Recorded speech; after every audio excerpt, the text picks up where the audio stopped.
Praise the lord. ఈరోజు దేవుని వాక్యము దినవృత్తాంతములు మొదటి గ్రంథము 16వ అధ్యాయము 25వ వచనము. యెహోవా మహాఘనత వహించినవాడు, ఆయన బహుగా స్తుతినంద తగినవాడు.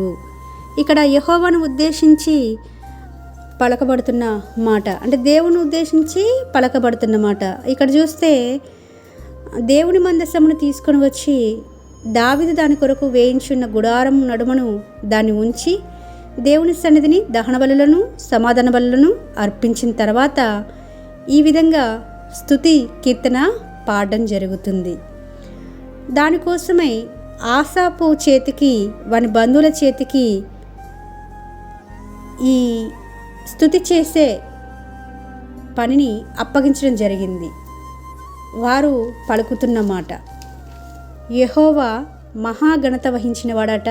అంత మాత్రమే కాదు, ఆయన బహుగా స్తుతినంద తగినవాడట. బహుగా అంటే చాలా, స్తుతికి పాత్రుడైన, స్తుతుల మూలంగా మాకు ఒక దుర్గం నిర్మించే ఆ దేవుడిని ఎంతవరకు స్తుతిస్తున్నాము? దినమునకు 7 మార్లు నేను స్తుతిస్తున్నాను దావీదు మహారాజు సెలవిస్తున్న రీతిగా మనం ఎన్నిసార్లు దేవుని స్తుతించేవారుగా ఉన్నాము? ఎంతసేపు ప్రార్థించేవారిగా ఉంటున్నామా? స్తుతించేవారుగా ఉంటున్నామా? మనకు ఆయుష్ను పొడిగిస్తూ వచ్చినాడు. మనం అంత గొప్పవారమేమి కాదు. ఎందుకు ఎవరికీ పనికిరాని వారం మనము. మన గురించి మనకు మాత్రమే తెలుస్తుంది కదా. అలాంటి మనల్ని ఇంకా జీవంతో ఉంచి, ఇంకా మన తప్పును క్షమించి సరిచేయడానికి, చక్కబరచడానికి, తన పరలోక రాజ్య ప్రవేశం కొరకై మనల్ని సిద్ధపరుస్తున్న ఆ దేవునికి ఎన్ని మార్లు స్తుతులు చెల్లిస్తున్నాము, ఎన్ని మార్లు కృతజ్ఞతాస్తుతులు చెల్లిస్తున్నాము. ఈ రోజున ఆయన మహాఘనత వహించిన వాడట, బహుగా స్తుతి నొంద తగినవాడట. మరి ఘనత ఎవరికి వెళ్తుంది? ఆయన్ని గణపరిచేవారిని గణపరుస్తాడట.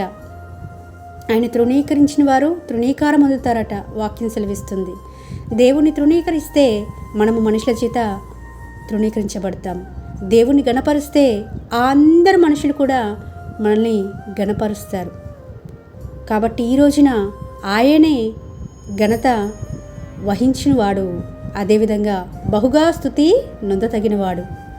మన స్తుతుల మూలంగా మనము మన జీవితంలో జరిగే ప్రతి దాన్ని ఎదుర్కొని విజయం సాధించేవారుగా ఉండాలని ప్రభు ఆశిస్తుంటుండగా, స్తుతించేవారుగా ఆయనకే,